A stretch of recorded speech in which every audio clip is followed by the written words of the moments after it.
Jesus, a Novel, Chapter 8, Religion Sucks. It was Taco Tuesday at the Neon Cathedral. $1 tacos and $3 pints. The place was already jammed by 6. Suzy loved packing the place out because that meant she would have shoulder-to-shoulder pew patrons for her homily. Plus, she just flat out loved a good party.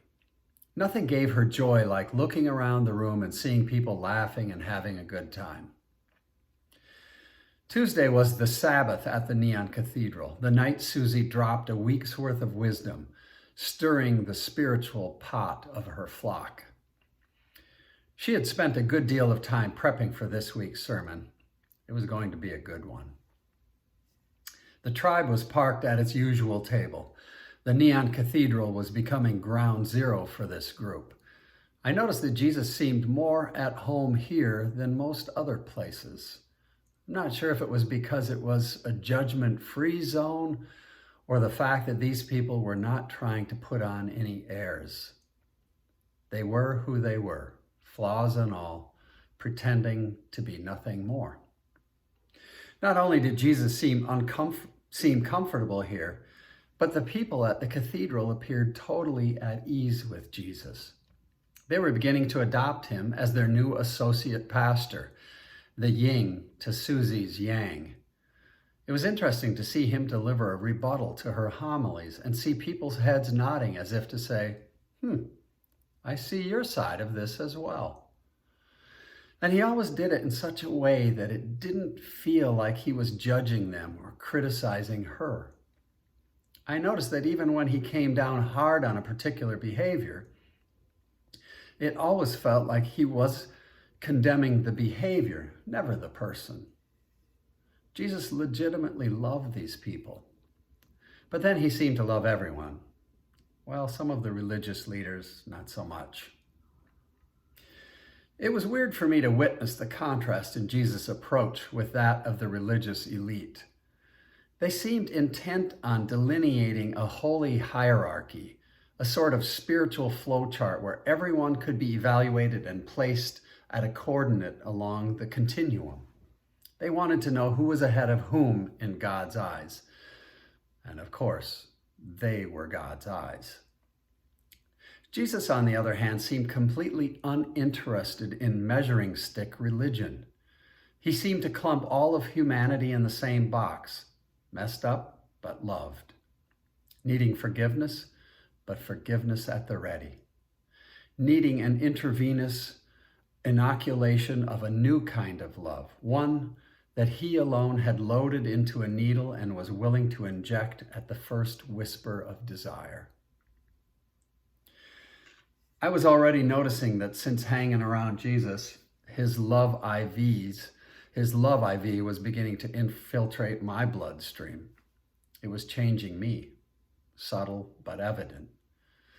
I was more ready to overlook petty differences, quirky irritations. Previously, my default mode smelled of judgment and anger. Now it was beginning to take on the aroma of love and grace. Grace. An interesting word for which Jesus seemed to have a deep affinity. I've been trying to wrap my arms around his definition. Unearned love, duty-free forgiveness. I think he means love and forgiveness without a complex architecture of strings attached. This is where he deviates from what I see in most religions. If they have such a thing as grace, it seems conditional. If this, then that. If you do enough of this, then you might receive enough of that. If you follow these rules religiously, then you might be accepted marginally. It seems like one too many ifs. This grace of Jesus is a lot less complicated. One time when Jesus was talking about it, Bartholomew piped up with, "Grace is the beauty of form under the influence of freedom." Maybe that's how Jesus' grace seems different. It smacks of freedom through and through. It makes faith seem light, weightless, as opposed to the legalistic sack of potatoes that most religions ask you to schlep around. I get the distinct impression that one of Jesus' great intentions is to empty all of our sacks. Interestingly, he insinuates that this grace is in some way connected to him, contingent upon him. That's the part I don't get yet. How exactly does he plan on emptying our sacks? I heard him say to a group, "I am the road, the reality, the breath. All paths to the Father lead through me." Sometimes I get the impression that Jesus is saying that he is in some way related to God, the real God, like they're brothers or cousins or something. I wasn't quite sure how to react. I've never known anyone to make a claim like that. Pretty ballsy. "So Jesus," Pete interrupted my daydreaming, "what exactly are you planning? Where are we going? You've taken us on these little excursions. You paint a picture and give it to Sebastian, one of the most devious scumbags on the planet. You take the governor for a walk in space. It seems like we're just wandering around doing weird shit, good shit, but with no real defined agenda or purpose. Shouldn't we make a plan? I mean, do you want to run for office? Do you want to start a religion? Do you want to start a revolt?" Or he trailed off, insinuating that these were just his preliminary questions. The tribe was silent, as were several tables within earshot, waiting to hear Jesus' response to Pete's question. I had been thinking the same thoughts. What is it that we are hoping to accomplish? Jesus jumped in. "Peter, tribe, what do you think our plan should be?" This didn't seem like a fair question to me. This was his revolution. We were just game pieces on his board. I had no agenda. When I don't know what my goal is, it's difficult to organize a plan to get there. "Maybe we should start a new religion," said John. "The existing ones are so messed up, I doubt we could do worse." Jesus smiled. "We could bust some heads," offered James, flexing his anatomical guns, fists at the ready. "We could abolish slavery," said Maddie under her breath. That got a few nods around the table. "What if I told you my plan was to love the world?" Jesus threw in. Pete looked a bit cockeyed at Jesus, then said, as if to educate him, "Love isn't a plan, Jesus. It may be an approach, but it's not a blueprint that you can follow." Judas nodded. Jesus took a breath. "Imagine with me for a minute. What if the whole world learned to love, truly love? What would be the ultimate consequences of that?" Jesus looked around the table, waiting for responses. Nobody jumped in, so he continued. "Well, for starters, slavery would vanish." He smiled at Maddie. "Greed would be gone, crime would disappear, wars would end, poverty and hunger would cease." He continued to paint a utopian picture, then finished with, "Actually, Peter, love is a blueprint, the blueprint. It's the only plan that has any promise of working. Yes, I can't make people love, but I can show them what real love looks like." He took a breath and looked around the table. "And you can too." Judas, generally reticent to weigh in, said, "Don't you think you're being a bit naive, Jesus? I mean, it's one thing to be optimistic, but it's quite another to be gullible." I winced a bit at his choice of words. Jesus grinned at Judas. Okay. Let's say my approach is naively optimistic. Tell me, what is the alternative? If we want to win all of humanity over to the side of love, what is a viable alternative to accomplish that? Silence. "Well, if we had all the power, political power, we could control things and bring about a new society," said James. "Any other thoughts?" asked Jesus. no critique in his voice. If we had financial control, it wouldn't hurt, said Judas. If the slaves were given guns, whispered Maddie, somewhat to herself. Jesus let the ideas play out before he came back around. He looked at me and asked, Philip, you love your parents, right? Yeah, of course, I said. John, you love your brother James, right? Sure, but what's not to love about Jimmy? He smiled. Peter, you love Suzy, right? Jesus smiled at him as if to say, busted. The table collectively chuckled. Peter, possibly for the first time in his life, blushed, then flexed and said with a hint of a threat, I kind of like her, so? Jesus continued, so that's how our world currently works. We love those who love us, those to whom we are attracted, those who think and believe and talk and walk and look and act like us. He paused. Big deal. That's not all that impressive, not that difficult. Bartholomew rocked back and forth. But now suppose we all started to love the scumbags of the world, the people who hate us and put us down and mistreat us. He looked at Maddie, who own us. From across the table, he put his hand on Maddie's, looked up at her eyes and said, what if you could actually love the governor? She jerked her hand away from his and turned on her chair to face away from him. I tried to put my arm around her, but she wouldn't have it. Jesus continued, each of you, imagine that one person who has most mistreated you, the person you despise. Now, what if you actually tangibly started to love that? Maddie spun around wildly back to face Jesus and interrupted him with a barrage of accusations.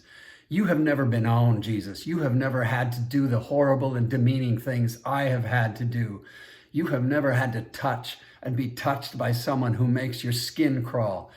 You have never thrown up, hating yourself for doing the things you have to do. You have never had to sacrifice your whole existence for someone who treats you like shit. Her breaths were coming out in bursts. Her one hand gripped the side of the table like a vice. Her other hand slammed the table for emphasis. Her eyes were filled with tears, but not tears of sadness, but white-hot rage. She looked across the table at Jesus and spit some more words his way. I wish I had the courage to kill him. Someday a knife will cut his throat, and then that same knife will cut mine, and that will be a good day for me. She glared at Jesus. Don't you dare ask me to love that son of a bitch. You haven't earned that right. I will not love him. I may serve him, but I will never, never, never love him. Her head fell to the table. She sobbed loud, gasping sobs of unknowable pain. The tables within 20 feet of us heard everything. I put my hand on her back. It was soaked in sweat. Jesus' eyes filled with tears, put his head against hers on the table and held her. He rubbed her arm, her head.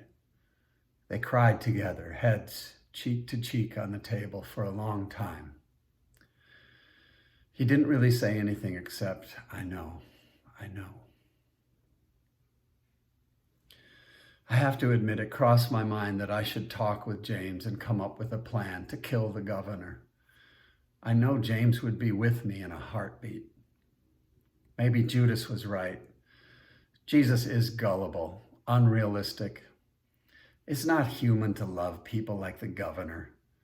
I'm not sure that's even a possibility. I hate him, and I've never even spoken a word to him.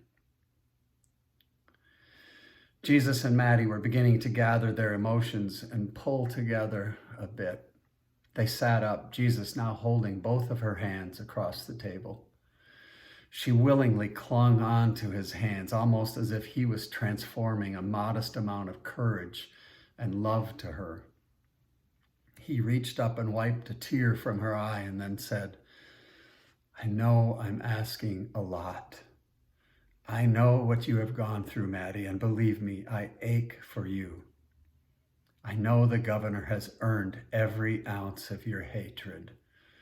I know. But there is a kind of love that can begin to melt hatred. The hatred that is killing you. That melting process will heal parts of you that you didn't think could be healed. Now, Jesus now scanned the table, individually looking at each one of us as he concluded. But for now, I want you to know this, and this only. He delivered this next lines slowly with conviction. I dearly love you, my tribe. You mean the world to me. I would give everything to prove my love to you. He paused. But my love will echo around uselessly and amount to nothing if you don't receive it, grab hold of it, and own it. I need you to believe from the depths of your beings that I am telling you the truth. The truth. I love you. It felt like a strange love letter was being read out loud to each of us in the unromantic setting of a bar with glasses clanging and shots being slammed. It seemed of great importance to Jesus that we take hold of this, his love. John, the hard-nosed softy, had tears in his eyes. Maddie looked at Jesus as if she desperately wanted to believe his words. I'm not asking you to be there right now. I'm not expecting instant change. I will walk with you through this and help you. But believe me when I say our tribe, you, us, we are going to change the world with a love the world has never seen before. You are part of that change. We will do this together. Bartholomew, in his random way, tossed in, a thing must be loved before it is lovable. Suzy interrupted our discussion when she stepped to the pulpit and said, fellow sinners, wanderers, lost souls, and a few drunks, I have some words of wisdom to impart to you tonight. Tonight, Suzy was wearing a full-length robe, vestments to some religious order that only she knew. It flowed when she raised her arms. She noticed it and relished the flare and savored the righteous visual aura it gave her. Religion is the great Satan, she began, theatrically delivering the line with conviction. Religion claims to deliver hope, but all I have ever felt from religion is judgment, shame, and guilt. It claims to lift us up, to elevate us, but it is the tool that the elite few use to trample us underfoot. Religion is a Svengali to the insecure. It is used to control, to victimize. It finds its home in evil or ignorance, the self-righteous or the self-witless. It tells us what to do, when to do it, how to do it, why to do it, and it has no idea who we really are. We, the Church of the Neon Cathedral, have no need of religion. We are neither holy nor stupid. We are neither arrogant nor ignorant. We are regular people, salt of the earth. We wish to live and let live. We have no desire to lord it over anyone and no intention of being oppressed. We neither rule nor serve. She loved sermon night at the cathedral. Religion is not my tutor. It is not my mentor. It is not my guru. I don't need the keen eyesight of religion to point out my failures. I'm plenty aware of my own shortcomings without religion's squinting eyes. I will judge me, you will judge you. She raised her arms as if covering her congregation. I, Suzy, the high priestess of the Neon Cathedral, cast a protective shield over you, my beloved parishioners. May the spell of religion find you impermeable. May the curse of religion be banished from this sanctuary. May the shroud of the devout be exiled from your sanctum. To the snake oil charlatans and their gods, I say, go to hell. So make a note on your napkins, my fellow sinners. Put me down on the side of, I don't need no fucking religion. A cheer went up. I don't need that kind of hope. I don't buy that kind of love. I don't want that blessing, and I won't receive that curse. I don't want religion's hell, and I sure as hell don't want their heaven. If heaven is filled with religious assholes, I will choose to ride my horses hard for the gates of hell. She took a breath, and the cathedral echoed with her trademark mnemonic. Live well, sin well. The faithful reverberated zealously. Suzy was their rage against the machine. Her enunciation was their battle cry. Before she stepped down, she advertised tonight's holy water. For the rest of the evening, I invite you to wash your sins away with 2-for-1 shots of Johnny Walker. No sense in letting liquid redemption pass you by. Then she turned to Jesus and invited him up to do his usual rebuttal. I suppose you're going to take shots at my theology again tonight, huh, Jesus? She winked at him as she put both arms up as if to say, well, we'll see where this goes. She finished with, deep down, Jesus, you know I'm right on this one. Religion sucks the big one. Cheers went up and beer steins pounded on the tables. But listen, people, in fairness, let's all give our local savior a listen. I like this guy. Strangely, he feels like one of us. Come on up, Your Holiness. Jesus pushed himself away from our table and started for the pulpit, giving Suzy a warm hug as he took her place behind the podium. I found it interesting that even though Suzy had just railed against religion, she did not see Jesus nor what he was doing as religious. To her, Jesus did not represent any facet of the pious cliques she had just crucified. He was a curiosity for her, not a threat. In the weeks leading up to this, Jesus had taken the pulpit multiple times, always as a follow-up to Suzy. Quite often, he responded to her rants in his typical style.